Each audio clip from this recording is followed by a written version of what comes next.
ஆமா. இப்போ நமக்கு ஒரு சில மாதம் பாருங்க, சித்திரை மாதத்துல பாத்தீங்கன்னா சில கோவில்ல சூரியனோட கதிர்வீச்சு சிவபெருமான் மேல படும்னு சொல்லியிருக்காங்க. சில கோயில பாத்திருக்கீங்களா?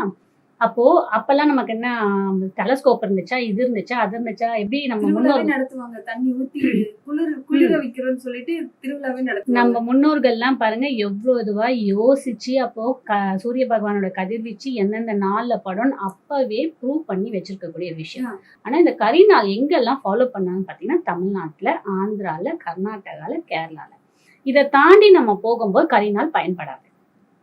இப்போ ஃபாரினோ இல்லைன்னா பாம்பே இல்ல நம்ம வேற ஊர்ல இருக்கோம் அப்படின்னா வேற லாங்குவேஜ் போகும்போது என்னன்னா பயன்படாது. இப்ப நம்ம இங்க கரிநாள் புக் பண்ணி கொடுத்துட்டு அவங்க அங்க பூஜை பண்ணலாம் அப்படின்னா பண்ணலாம் தாராளமா.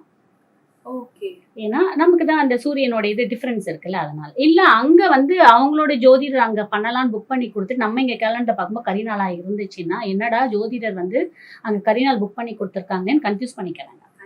நமக்குள்ளதான் இது. இந்த கரிநாள் என்னன்னா சூரியனோட ஆதிக்கம் நிறைந்து இருக்கும் போது நல்ல காரியங்கள் பண்ண மாட்டாங்க.